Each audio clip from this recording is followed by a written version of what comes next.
Hi, Here we go. How are you? I'm good. How are you? Good, I'm doing well. I love your hotel room. It's very serene. It's nice, eh? Isn't it? It's got all these blues in it. Yeah, it's very nice. I'm in Calgary, doing a women's leadership network thing. Awesome. Yeah. And how are you? How's your foot? You know what? It's not bad. I went to physio a couple days ago. 2 days ago. What's today? I went on Monday, and Yeah. and she was pretty impressed with how much range I have. My pain's decreased. Yeah, I just had a little bit of bad luck, and I'm having a lot of problems with my feet and ankles on both sides. I used to have a big problem just on the one for a very long time. Then I had surgery, it didn't go very well, and then I broke my other foot. That was when I fell down the stairs. And Mm. then this time, when I was putting up the Christmas lights, I didn't break it. I twisted this other, like my bad foot. So yeah, I don't know what's going on, but there's something weird. It's very strange. Yeah. I Yeah. had I had the ladder up against the tree, Yeah. so it wasn't very sturdy. And then I just missed a rung and then I just fell kind of awkwardly. But anyways, I saw some of the photos. I saw the photos, and I saw Jeffrey's photos. And Yeah. oh my God, like what a beautiful event. It was an incredible event. I think it was one of the best events that I've ever been part of, honestly. It was a real well-being intervention. It Yeah. was, yeah, it was. And Mandy was like over the moon. And so she reached out to me and she said, can you and I talk? Like, I just want to have a conversation between you and I. And we spoke for like 90 minutes Oh. about other things. So, just to oh, you know what? Maybe we shouldn't talk about this because we're recording, Oh, but it's already recording. Yeah. yeah, I will share with you, just so that we have our CPPA sort of, you know, confidential, not you know what I mean, Yeah, like yeah, for just sure. more before what CPPAs do. But I'll tell you, we have a meeting on Friday set up, right? You and I? Yeah. Yeah. So I'll share with you, where I think, and again, if we do something else, we will need funding. So I'll share with you, some thoughts on that and see what you think. See if you feel like it's a good thing to do or not, I and we'll think go from it's there. But I think it sounds amazing and I'd love to replicate it in centers across Canada. Like I think it sounds yeah, fantastic. yeah, Yeah, and it's it's something so that like a good. funder can really get their head around, right? Yes, yes. So And I now that think we have the now that we have the prototype, yeah. we have the videos, we have pictures, like we can really show the impact, you Yeah. know? So, yeah, I'm Yeah. super excited. Now, I just put something in the Google Drive. Do you see that? I haven't looked. Sorry, is it in the chat? Yeah, in the chat. Did Oh, you I okay. Yeah. just Let yeah, me you see just it there. click So on if you it. want to download. Oh, yes, Okay. yes. Oh, yes. Okay, so now what we're going to be talking about today, I don't know. I know Elaine wasn't able to make it. Andrea's in Florida. Kim, I don't think this is a good time for Kim. So everyone has gotten back to me on the poll, and it looks like Tuesday at 4 o'clock is a much better time. Yeah. So we're going to move to Tuesday, but I didn't think it was enough time to sort of move it. So next week will be Tuesday at 4 p.m. And I think that will work better for everybody, and we'll bring people in. But Yes, today, I yeah, have that in yeah. my oops, Okay, sorry. you have it? Okay, good. I do. I have it in my calendar. So moving forward, I'm happy to come at that time and hopefully we'll get more people. That would be fabulous. So that's the hardest thing Yes. is finding a time that works for everybody. Yeah, exactly, exactly. So, but I think hopefully we found a time because practically, I think everybody said that that was a good time for them. So, yeah, so Perfect. I think it's going to work out. Yeah.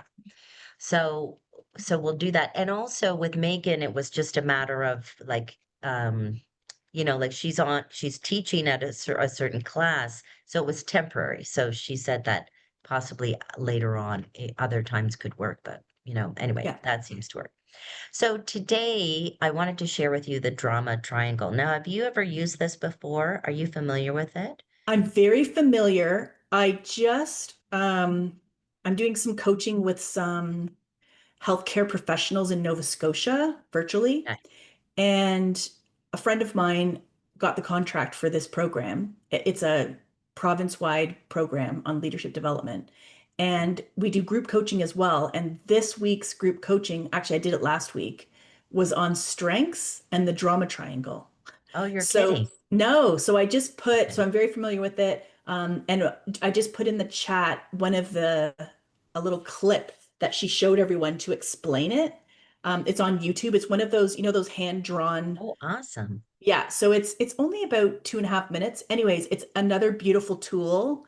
They use a little bit of a different terminology. They use hero and villain as opposed to rescuer and persecutor. So that's the Okay. only difference is the language. The Okay. victim's the same. Anyways, yes, very familiar with it. Love it. I'm in the drama in my own life all the time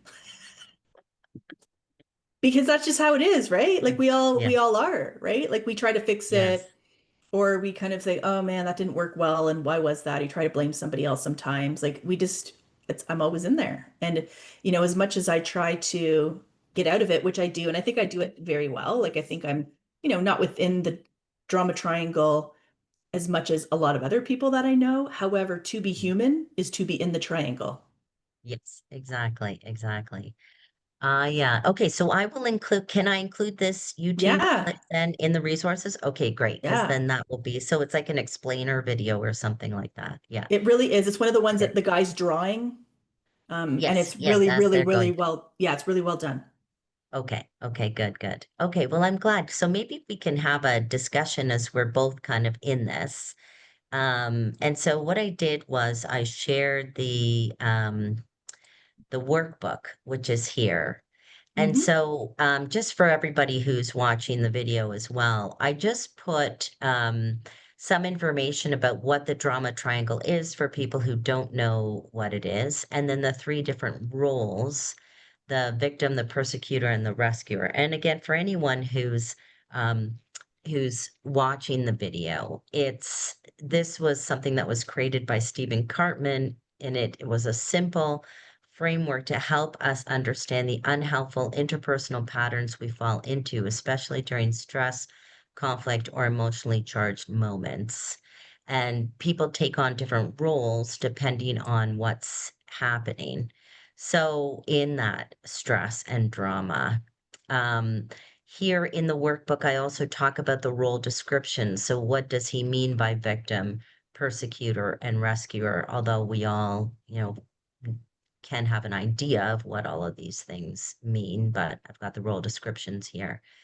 And then how to recognize when you've stepped into the triangle. This was really interesting because I have found myself I'm being really bothered by somebody's behavior these days.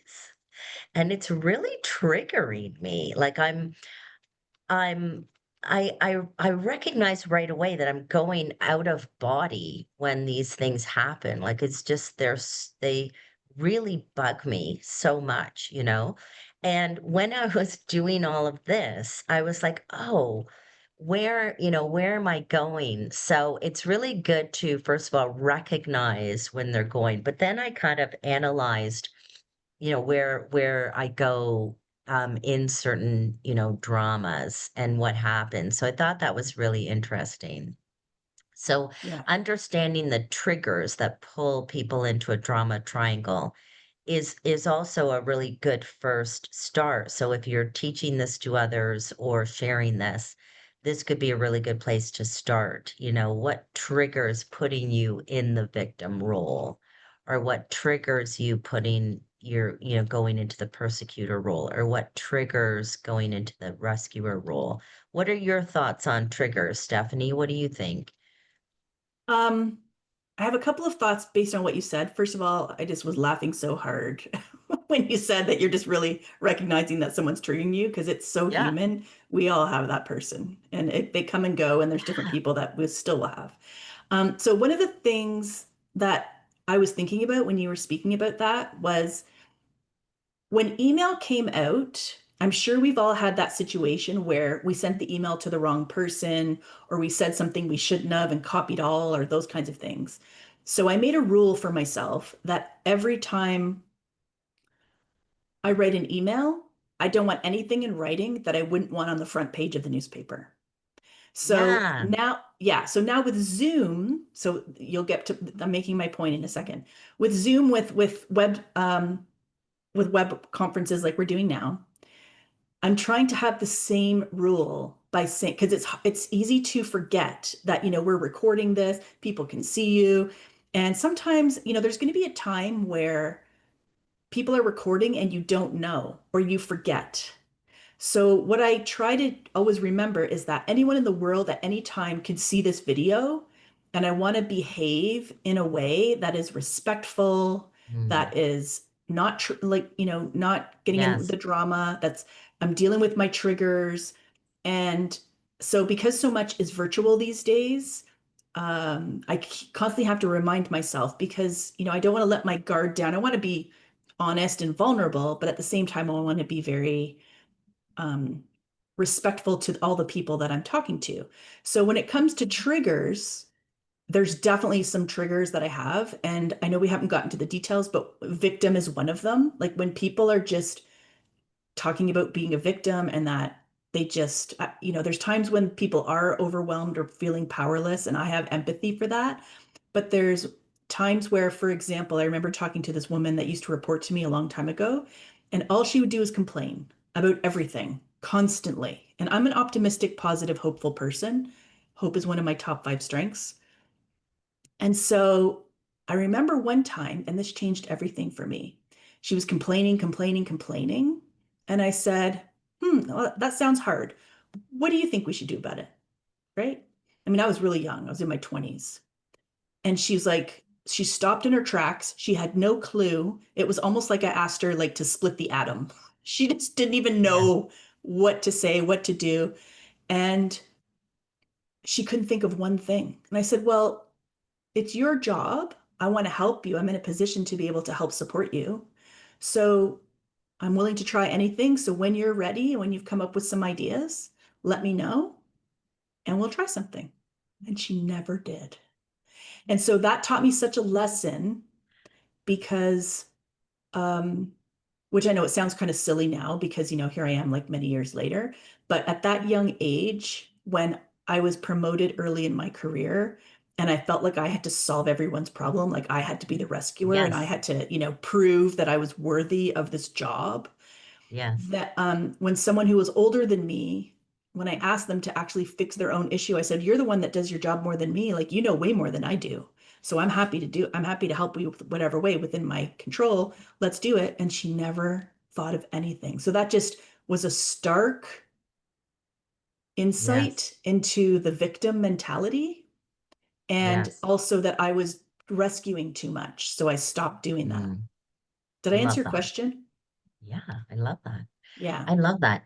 And I'm going to get to this part, but I get because I try not to be in the victim role. I'm always trying to be a creator of my own life and my own situation. I get triggered when people are in the victim role. When they Yeah. say, "Oh, well, there's nothing I can do." And then that just triggers me to go into like, and then I become like a persecutor because I'm like, and that's not good either, right? That's not Yeah. good either. So to know, other people's roles that trigger me, to go Mhm. into that. But Stephanie, what you described is a very common technique in the solution focus, and it's a Mhm. goal. It's a shift. It's a goal-oriented shift that we use, and it's a two-step shift. And it's exactly what you did. It's exact like the tool is exactly how you played it out with that woman. So the first step is to acknowledge because she's complaining because she's frustrated, right, with whatever it is that she's complaining about, right? And so to at least acknowledge and say, that must be really frustrating, which is exactly what you did. You said, oh, that must be really hard, or forget what you said, but you Yeah. acknowledged, right? You made an acknowledgement that that must be really frustrating for you. What do you want instead? And that's the next question that we ask in Solution Focus. What do you want instead? And it's exactly what you said. What do you think we should do? Like, what is the solution, right? And she really didn't come up with a solution because really all she wants to do is dump. Yeah. is dump on you, right? And what you were clearly saying is, I'm not going to allow you to put the monkey on my back. I'm going to Yeah. give the monkey back to you, Hmm. but I'm ready to support you, but I'm not going to be, like I go back to David Paulet's law of the garbage truck, even, right? I'm not going to be your garbage truck that you can just come and dump, all your garbage on me either as a manager. Yeah. So that's really interesting. So here in the workbook, I go through what might trigger people into the different roles, whether they're in a drama, whether they're playing the victim or the persecutor or the rescuer, what might trigger them. Hmm. And then do these, and I don't know if this is helpful. Maybe you can share what you're teaching in the course that you're teaching, Stephanie. But I start people with like introducing the different roles in a drama, right? And then give people an opportunity to kind of contemplate someone or think about someone. We don't ask for names, but think of someone who likes to play the victim. Like, can you think of someone in your life who likes to play the victim all the time?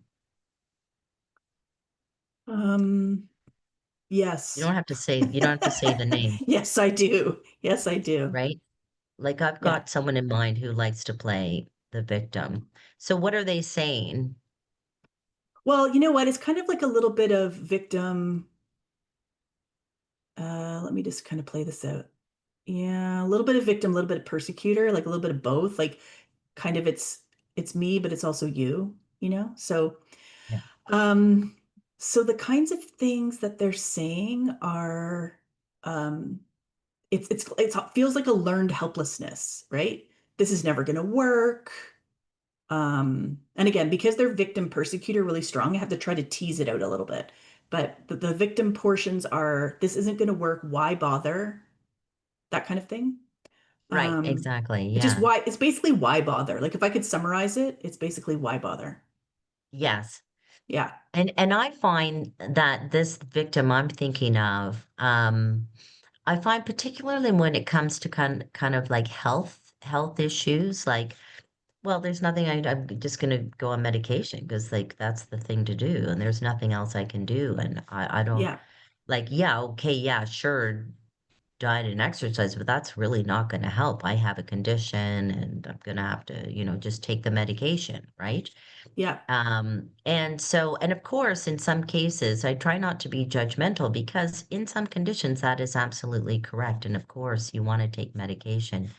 And I guess where I fall into this is when someone doesn't even want to consider everything else that they could be doing, beyond just taking the medication is great. And I take medication when I need it. But then are there other things that you could be doing? So I fall into when I hear them say things like that, I can feel myself getting triggered, by the victim because they feel that they're powerless to do anything around that or take responsibility Yeah. around that. That's what I'm thinking in my case. Yeah. And I know for me, this idea of being overwhelmed, like sometimes there's just so much going on, and I can be a little bit of an all or nothing person sometimes. And sometimes just it just gets so overwhelming with all of the kind of self-imposed things that I have to do and do for myself and do for others that I just feel paralyzed. And then you just veg out basically, Yes, yes, because you're like, I don't exactly. even know what to do next. Yeah, But I definitely dip my toe there for sure, but I try not to languish for too long. And sometimes you need to, yeah, right? You need to just take a little bit of a break and yeah, just, like I know that I can get out of it, but right now it just feels a little bit insurmountable and I just need to take a breath. So I think that's a healthy yeah. victim mentality to an extent, as long as it doesn't last too long. And I think that's great because at least we can have some compassion for ourselves and for others when they go, as opposed to saying, "Oh my gosh, here they go into victim again," to say, "No, you know what? Maybe the person's feeling a bit overwhelmed and really is feeling hopeless in this situation." Yeah, and sometimes, I'm really of the firm belief that you can't deny someone kind of a spiritual awakening. And sometimes they have to feel the pain themselves till they're sick of themselves, you know? And it's like, it's the only thing that's going to change is that Yeah. they have to be in that really bad state. And then you're kind of hearing yourself speak. And it's like, wait a second, this isn't me. And I do have power and I can change. And yes, I've tried lots of things Mhm. and they haven't worked, but I haven't tried everything, or I haven't been consistent, or I haven't tried it long enough, or whatever it is, right? Yeah. So I Yeah. think sometimes like you have to give people that time to be a spiritual being and feel the pain to be able to rise out of this. And I also think, like, I don't know, the spirituality is kind of glimmering for me right now. Um, it's kind of like one thing that helps me because victims definitely trigger me big time because I'm an Yeah. action person. Yes. And when there are people that just don't do the smallest thing, and here I am, like, going crazy and doing everything on my side, and then they're just like, can't even text you back or something. It's Yeah. like, Yeah. oh my God. So I always say to myself, what are they trying to teach me? Right? Maybe it's Mhm. patience. Maybe it's compassion. Maybe it's not telling a story to myself. Maybe it's like I try to think of them as a teacher Yeah. because this person I was telling you about many years ago that was the victim mode and didn't know what to do to help herself with her job. Many stories I have from her that help me to this day. Like she's been such a great teacher to me. Wow. So I Oh, try that's to kind of, great. yeah, so I try to think of it that way is like, what are they teaching me? But it is extremely draining for me to deal with Yeah. victims. I tend not to Yeah. know a lot of victims because I Yeah. just doesn't, It's they don't last too true. long. No, no, it's true. It's Yeah, true. I don't like to surround myself with victims. I like to yeah. surround myself with people. And like I was diagnosed with high blood pressure about a year and a half ago, and I was very upset because I always thought that I was eating right and exercising and doing all the right things. And so to have that diagnosis was really, really upsetting. It came at the same time of my 60th birthday. So I was feeling like old and I don't know, it just really hit me hard. Hmm. And so I thought, I'm going to do everything possible to see if I can get off it or reduce the dosage or whatever. And if I can't, I can't. If I need to stay on it, it's good because it will save my life. But I'm going to see if it's possible. So I started to one by one do all of these things. And after about a year, they cut my medication in half. And the other day, bless you. The other day, they took me off. Oh my God. Yeah, so my blood pressure was so low that they said, we have to take you off because your blood pressure is too low now. And Wow. I told my girlfriends and they screamed, like Yeah. they jumped up and they were like, they're hugging me and because they are not the victims. And they're celebrating that all the things that I did. And they would have been fine if I said, look, guys, I'm doing everything possible and I still have to stay on the medication. They would have been fine with that too. You Yeah. know what I mean? Like they want what's healthy for me. But the fact that I went off and I thought, yeah, I'm surrounding myself with people who are not victims and see the possibilities and celebrate when someone saw the possibility and did something.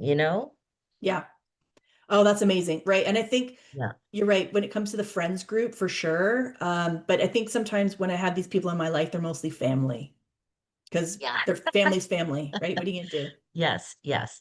So I asked some of these questions, like what are the prizes of being a victim? Because sometimes I think that lets people sort of see themselves a little bit. I don't know what you do when you're teaching it, but sometimes if I go, because I have also gone into victim mode before too, like, oh, this person keeps persecuting me or whatever. And, when I find myself, you know, exploring some of the good things of being a victim, like I don't need to take responsibility or I don't need Yeah. to I don't need to be accountable, right?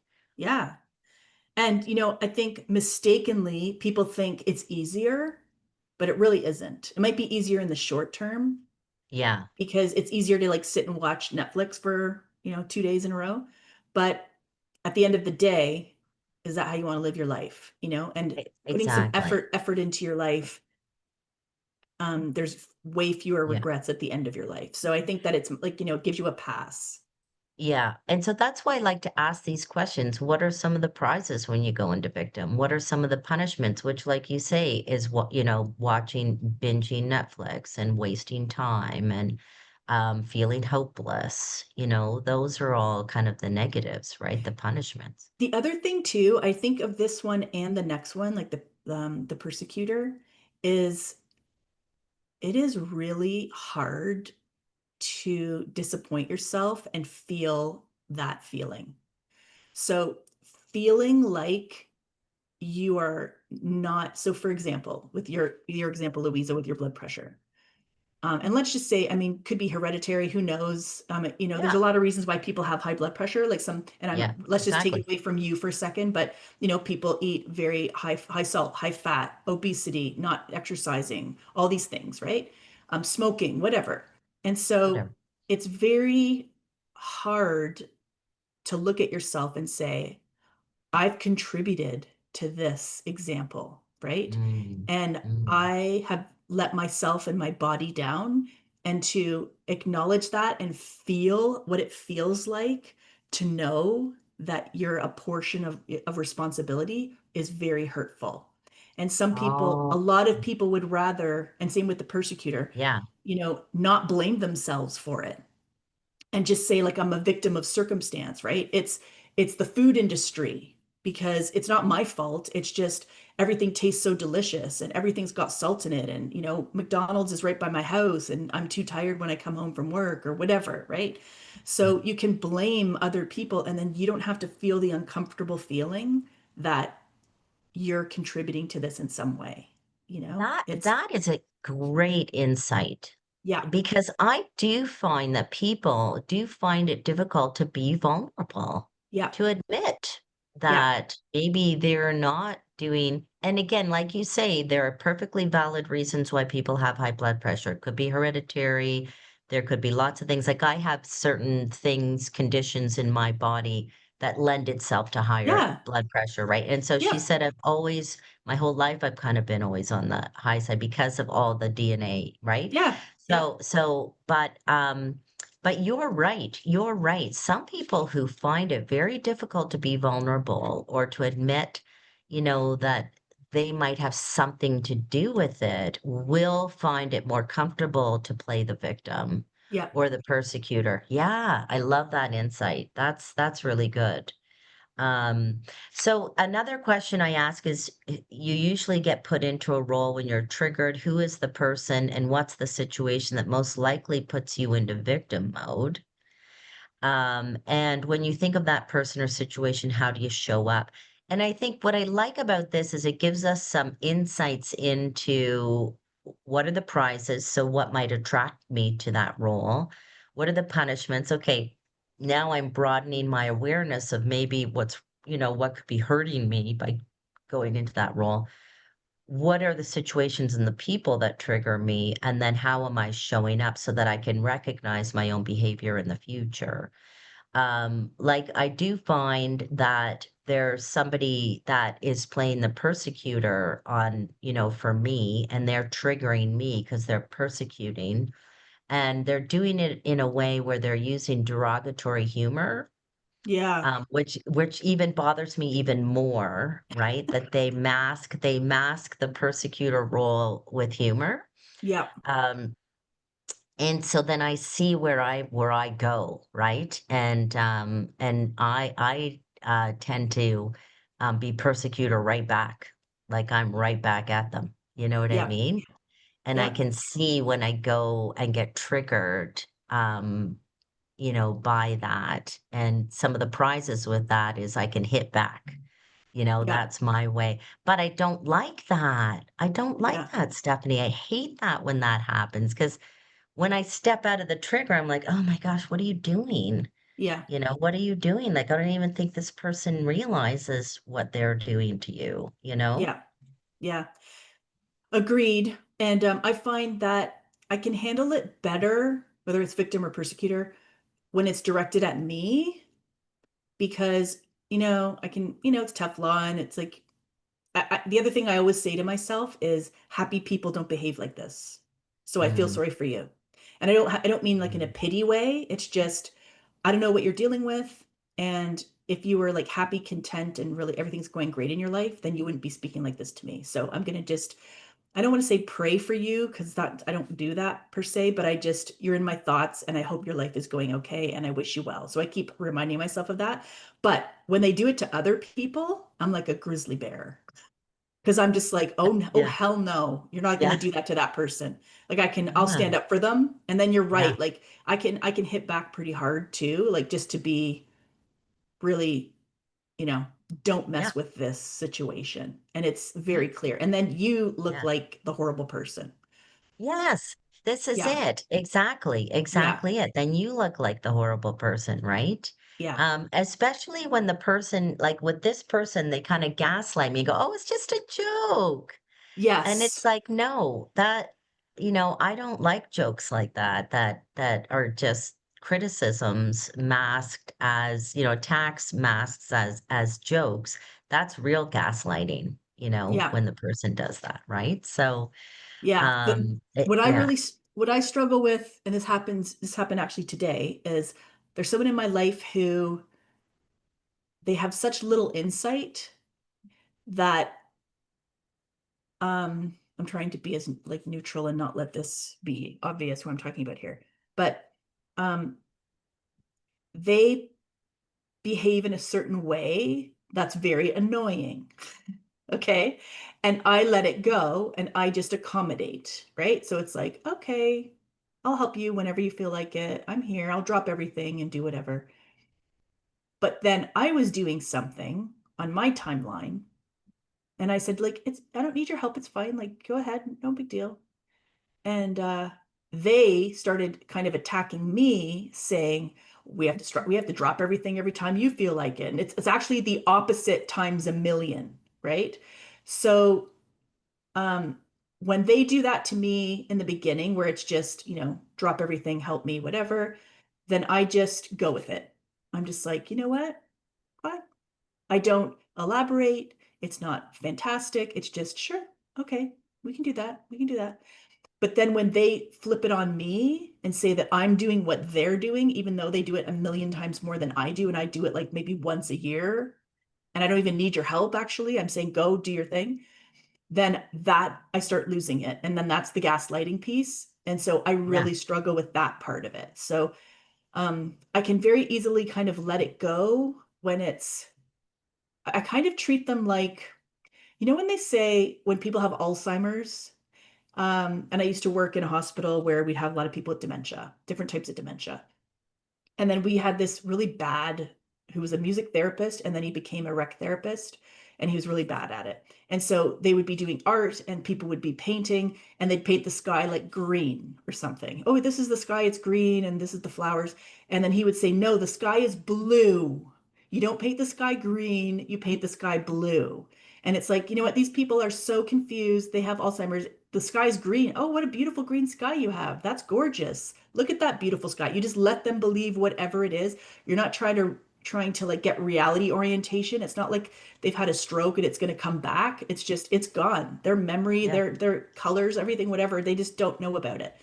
yeah, So I just let the person believe what they want, say what they want, don't disagree.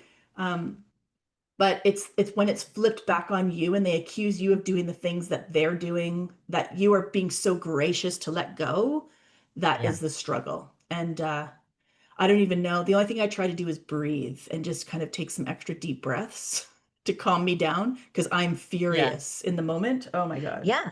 I think that's the whole point is, and I think that's what Karpman is trying to get at, is if you can recognize when you go into this and be able to manage it better, right? Yeah. Like with this person who triggers me, I'm trying not to go into persecutor and instead ask some curious questions. Yeah, Like, tell me more about why that's important for you. Or to just say, I don't appreciate derogatory humor directed at me or anybody else. So if you could please stop doing that with me and just recognize that that does not hurt, that hurts our relationship, yeah, and then let them know. And then if it continues, then the question is this person someone that I should continue to have a relationship with or not? yeah. Because if they can't change their behavior, if people keep showing up this way, right? And then, Have you heard of yes this or guy named Jefferson Fisher?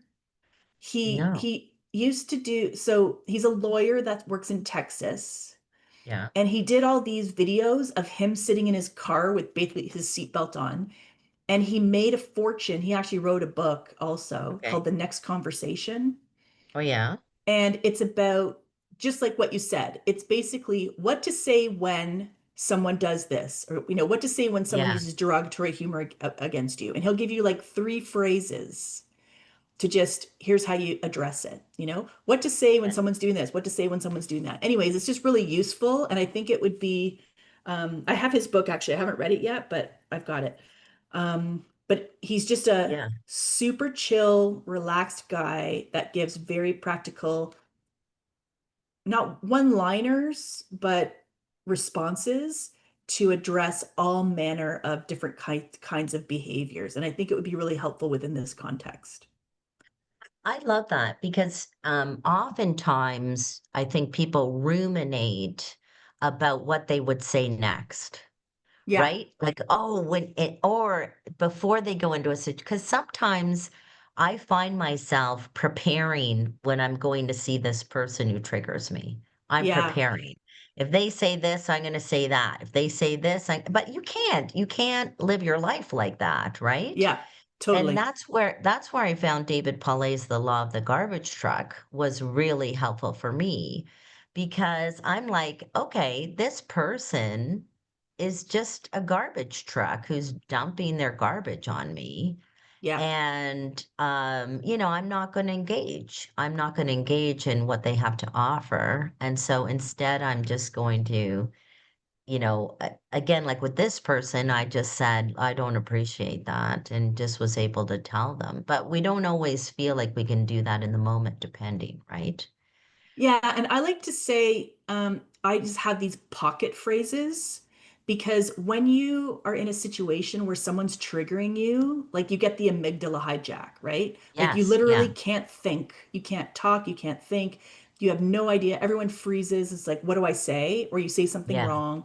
So I like to have like certain phrases um, that I would say, and then I just memorize them, and then I can Like just what? so one example would be Yeah. like depending on what it is, I'll just say, did you mean to come did you mean for that to come out like that? You know what I Oh, mean? Because yeah. it's Yeah. like, Yeah. do you like hear yourself? I It's love that. kind I could say that to this person. yeah, Yeah. Yeah. because you're Okay. curious, Yeah. you're asking, did you mean for that to come out like that? And then they're like, oh, well, what do you mean? Like, how did it come out? And it's just like, oh, it just felt a little off. And I don't like, I have to be very careful. And that's what I mean with the follow up, because they usually ask you, like, what do you mean? How did it come out? Because now they're defensive. And I'm like, oh, it just felt a little off. Was like, how did it feel for you? Kind of thing. Because then it's like, if I say, well, it felt very judgmental, or if it Yeah. felt very rude, or whatever Yeah. I want to say, because I feel all those things. If I Yeah. say that, it just escalates. And so with Jefferson Fisher, I don't like some of the things he says. What he doesn't talk about is then what do they say and then what do you say next? Because I find them a little bit too harsh. Mm. But if you say like something and that one can work for anything. Yes, exactly. And then when they come back, you have to keep it vague. Because if you say something really specific back, then people don't like to be judged, even though they're judging you. Yeah. So I just say, did you mean for that? Did you mean for that to come out that way? And then they were like, well, what do you mean? Like, how'd it come out? And I said, oh, it just felt a little off. What was that? Did it feel off for you? And they're like, well, what do you mean off? I'm like, I don't know, just off. And then they're like, oh, well. that's not what I meant. I'm like, oh, what did you mean? Like, you know what I mean? It's like very vague. It goes for everything. It's like a little perfect little pocket phrase. So I use that one constantly. Yeah. Well, I mean, not many people say weird things to me, but when they do, that's a good one. Yeah, that's a really good one. Thank you. Yeah. I love that. So, on the rescuer side, I find that people are t think that they're doing great things when they're the rescuer. Like people feel really good being the rescuer. When I ask Yeah. people what role do you normally play, they go, "I'm the rescuer," and they love it. They love I being the know. rescuer.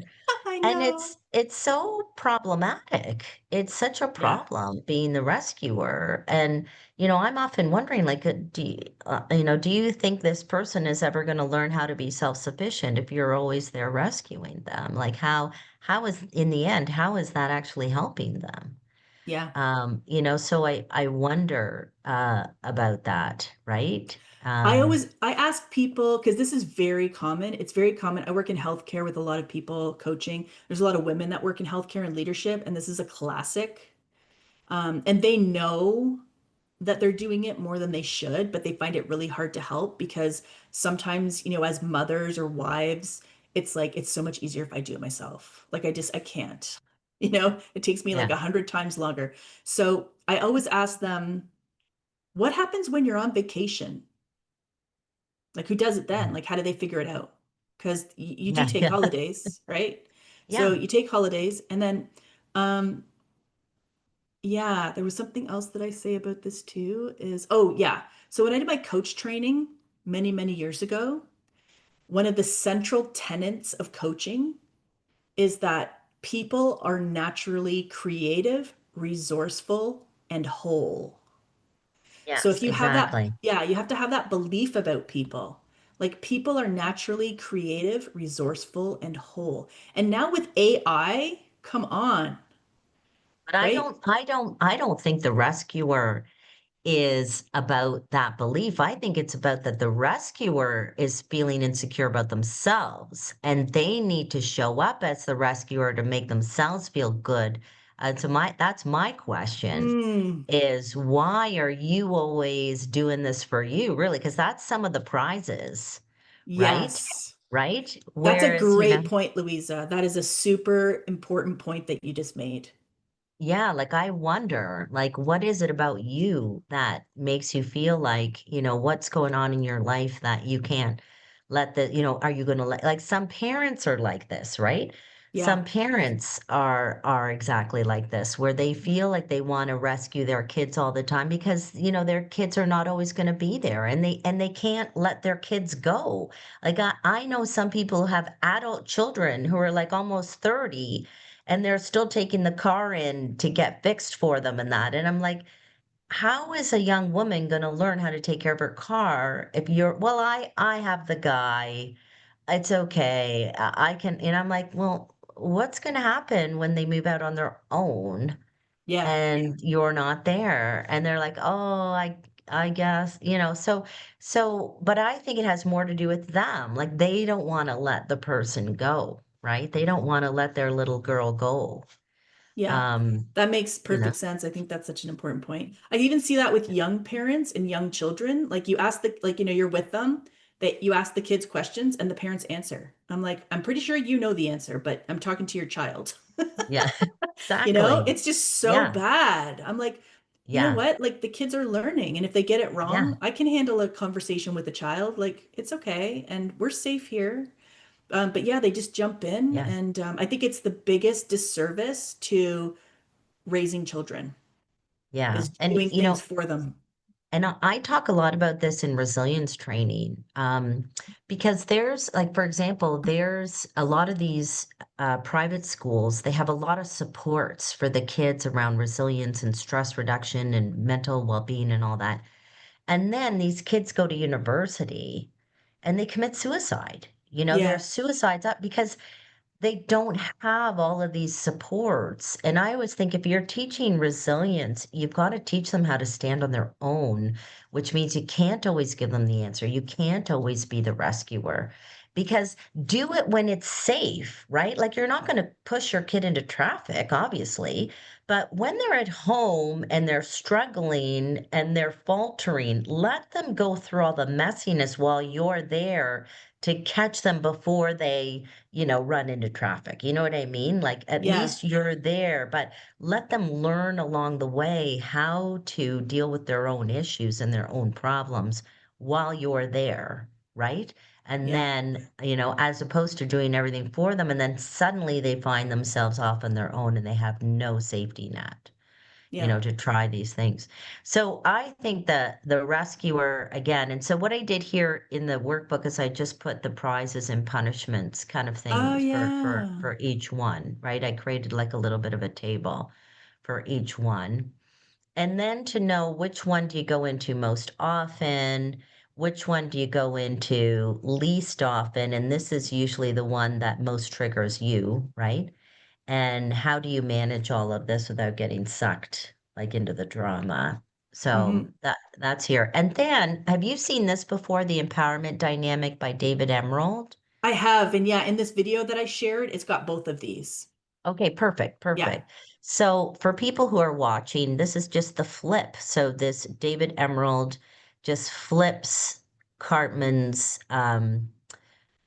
drama triangle and says if we can transform people from victim to creator, then how would things be different? So we can transform a drama into empowerment by moving people into different roles. So the victim shifts into creator, the rescuer shifts into coach, and the persecutor shifts into the challenger role, so that people feel more empowered in each of their roles. So I just have a little bit of that as well. And so what is it that you do with this? How do you do this, Stephanie? Because the next one, when I do this in a workshop, for example, I get people to think of good coaching questions to move people from victim to creator, so Yeah. that they start to practice, or from persecutor to challenger or rescuer to coach. Like, what are some powerful questions you could ask to move people? But how do you use this piece of Yeah. it? Very much the same. And so we look at powerful questions, we use silence, and we also use curiosity. So it's really the coach approach to leadership. Yes. So, Okay, and we good. just try and have people come up with what questions and just lean into your curiosity, and also kind of creating that belief that, people are naturally creative, resourceful, and whole. Like, Yes. I remember hearing something that Adam Grant said about expectations and saying something like, I know that I have high expectations, but I have every confidence that you'll be able to achieve them. Like I believe in you, Mm. right? Yeah, So yeah. just having that belief, the mindset that people are capable. And Yes. I always say, like, people want to do a good job. Like that is actually very meaningful for people. And so believe in that.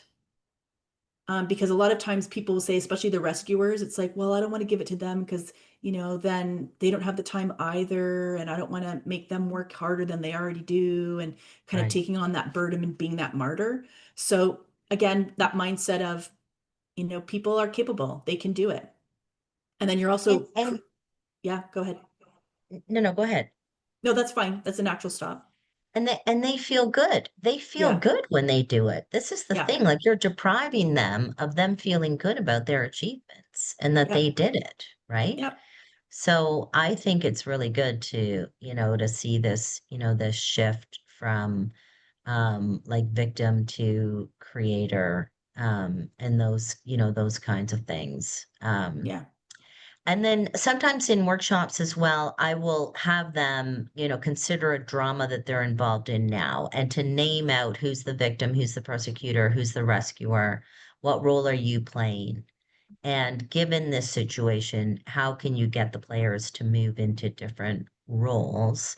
And then we just kind of share and discuss and sort of tease out some of the more powerful questions that people are asking. Like even today, you giving some of your how you move people into different roles, I think is really helpful to just hear those things from different people. Yeah. Yeah, and then there's just a few little things that I use too about, do you think it's the will or the skill with other people? Like, do you think that they're lacking the skills and need to get the skills, or do you think it's the will, like the motivation? Is it motivation or ability? So, Yeah, and then okay, so what do we do with that? We can work on developing the skills if you think it's the skills, and you can even ask somebody, right? Are you having some challenges with knowing what to do and having the skills to do it? Or is it kind of your motivation to actually follow through and then see what they say? And then you kind of see where you are within the drama triangle. We talk a lot about the whole, that adage is feed a man or teach a man to fish, feed him for a lifetime, but feed a man to fish, right, right, he eats for a day type thing, but the opposite. right. Um, I ask people what they do when they go on holidays, like a lot of those things. But the coach approach to leadership, I think, is the really critical piece because it's about being curious, asking powerful questions, letting people try and fail, and then seeing like, what did you learn? Like, I got your back. I mean, what'd you learn from Yeah, that? What would you do differently? What did you like about what you did? Like, it's just all about creating that resource from inside. And I think with AI these days, it's even more important because there's nothing like learning a hard lesson by making a mistake, yes, yeah, right? exactly. So Yeah, when you practice and you try things and you're like, oh my God, that didn't go well. So an example was um, I was doing some coaching and it was a group coaching scenario. And we were talking about strengths. And this gentleman had a team, and not everybody on his team had done the strengths assessment. And so he said, what I did, because, I didn't know, like what I did was I went around and I started guessing what everybody's strengths were. And I was talking to them about it. And he goes, that did not go over well. Because he was saying, well, what do you mean? And why do you see that? And why don't you see this? Because it was just, they didn't have the language for the strengths. But you know what? He tried, he did yeah, something, it didn't go over well. And then how do yeah, you react?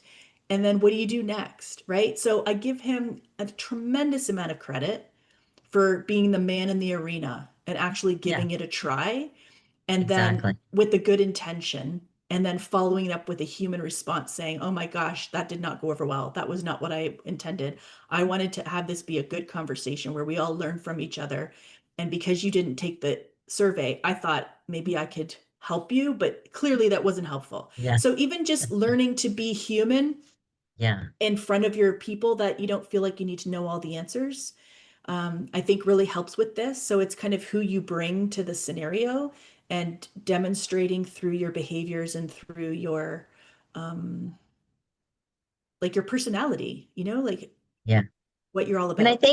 I think that's psychological safety in action, Yeah. that somebody tried something and they made a mistake. Yeah. And, I think if we can create cultures like this, where people can try something and make a mistake and that it's okay that they made a mistake, or, you can always recover. I think leadership comes also with the recovery that you're Yeah. not always going to be perfect Yep. either, right? And they say that And with yeah, the right intent, you can deliver any content, right? So yeah, it's what's your right. intention? Like my intention, sometimes with my intention when I've got victims around me or persecutors, and then I clap back, my intention is to like put them in their place. Like, let's be honest, right? So that's Yeah, not a good, and it comes across, and then you sound like the jerk. But if the intention was to make the person aware of their behavior and kind of how it's coming across, I would handle it differently. But you can tell that my intention isn't pure because I'm trying to like make you look like a fool now because you've made someone else look like a fool. And that doesn't look good on anybody. but I like that question that you ask. Oh, did you really intend to say that? Or like, Yeah. or what's your question? What did you say? You Yeah. say, did you really, did Did you, you mean for it to come out that way, right, basically? did you mean for it to come out that way? Yeah. Yeah, I have to Yeah. write that down. Um, yeah, like someone today, I was doing a coaching call today and the person said, well, I always start with strengths and what's going on and what they did well and what they could improve. And I always say, well, and what are we going to do about this? And I was like, oh, there it is. Yeah. What do you mean? Like, there's the judgment. Like, Yeah. what are we gonna do about this? Sounds like a real punishment, Yeah. to me. And it sounds more like, what are you gonna do about this? Not so much what us together are gonna do about this. Yeah. And then, words matter. I think Yeah. words matter when it comes to stuff like that, right? And feeling persecuted. I think, words do matter. Yeah, it's the words and it's also the tone and it's a lot of things, right? There's a lot of elements to language that are not the words, but the words are Yeah. critical that you can tell to say, you'd be like, oh my gosh, what are we gonna do about this? Oh my gosh. Versus so like, what are we gonna do about this? Where like we're Yeah. 5 years old, right? Yeah. And the Yeah, and the derogatory humor really bugs me because I feel like it's passive aggressive and totally. it's not being transparent with the person. And so sometimes like years ago when people would do this to me, it wouldn't be like it would be after the fact that I go, wait, was that an insult? Like I didn't quite like at least if they insulted me, I could respond. But Yeah, with the derogatory humor, I'm like, oh, that's kinda sneaky. Like, it's yeah. even more manipulative. It's true. And that's why, when you say like, did you mean for it to come out that way? It's perfect because then Yeah, that's the first thing they say to you when you say, if they say, oh, I'll just make something up, which isn't true about you, Louisa. yeah, Oh, Louisa, she's always disorganized. You know how she rolls. That's Louisa, disorganized Louisa. And it's ha ha yeah, ha. And then you're like, well, wait a second. I don't really appreciate that. Oh, I guess you don't have a sense of humor. Sorry. I'll make sure that I don't touch your funny bone. And you're right. like, wait a second, you just like insulted me twice now. And now you're saying I'm not fun. And now you're saying I can't take a joke. When I'm telling you, I know what you're doing. Right. But So if yeah, yeah, but if I say, "Did you really mean to say it like that?" Or you know what I yeah, mean? Like, right? Then then it lets them know, "Hey, I know what you just did to me." it's true. Like you're on Right? notice. And then they're like, oh, Yeah, it's just a joke. It's like, oh, it just didn't come across that way. Right. Or, yeah, it's just, yeah, I didn't pick up on that. It didn't come across as very funny. Sorry. I didn't get the joke. Right. And then now yeah, they look stupid yeah. because it's not a funny joke. Yeah, exactly. Yeah. So it's anyway, it's interesting. Well, this has been really interesting. I really appreciated having this conversation with you. Thank you Yeah, so me much. too. And this really gave me Yeah. some insights in how you do it that I liked a lot. And I love what you've done with this handout because I think it's super helpful. It's very pragmatic, and I can really see using this to help explain it. I think the video also, because it's so cool, is really helpful to kind of get the introduction. Because yeah, so I hope people, Yeah. when they're watching this, to have a look at that quick video. It's on YouTube, it's free, and it's only 2.5 minutes or something. I'm going to do that and I'm going to also share the YouTube clip of the Jefferson Fisher stuff that Yeah, that's you his that's that his you shared. YouTube. That's his Yeah. YouTube thing. Oh, Um channel. Okay, okay. Okay. yeah, he's on Instagram and all those things, but I'm not on Instagram, so I don't really follow him there. Yeah. Can I ask a quick question? I know we're getting close. I Yeah. watched all of those beautiful videos that are I watched you and Elaine talking about the Map Summit, and then I Yeah, wasn't saw that all of it. Oh great? my God, that was Wasn't so that good. a Wasn't that so So I was like, good. "Elaine, this is so good. We should post this somewhere because I thought it was so great." Yeah, it'd be like a good podcast. So Yeah, yeah, I so that think was so. great. And then was that the one I missed, or maybe did I miss something else after that? Because I was away on holidays. I just want to make sure I'm Yeah. caught up. So we didn't do something because no one was there for office hours. Oh, So okay, it's okay. really just an opportunity. And I probably should have posted something to say, no one came for office hours, so we didn't really, do anything because Yeah, Um, okay. I just didn't want to yeah, miss yeah. it. So, but I No, did no, I you're watched the right, you're right. video. No, I should have put something out. And Stephanie, what I was thinking of doing, I don't know what you think of this, but we talked about accountability, and I was thinking maybe Mondays we could start a new thing where we just kind of get together, we have some accountability. What are you doing this week? What are you accountable for? Put it out there, put out your intention for the week, and just kind of get together and help each other sort of stay on track with what we really want to achieve, I I personally don't know. would really like that because I'm actually going to be working with a coach. I just talked to her today. And I was talking about maybe joining like a chamber of commerce or something just to kind of get some accountability and feel like, when you're solopreneurs, like it's very lonely. So Yes, just more yes. connection and more in person as much as I could. So yeah, this is funny. I was just putting that energy out in the universe today, and here you are giving me There an you go. idea of how to See, do you it. ask Yeah. and then it is given. And then it is given. I love that. I love that idea. Yeah. Okay, good. Okay, good, good. All right. That's Okay, have a great. great Okay, time thanks so in much. Alberta. Talk to you Thank later. you. Okay, Bye, have a great everyone. day. Thanks. You too. Thanks, Stephanie. Thank Thank you. you. Bye. Okay, bye-bye.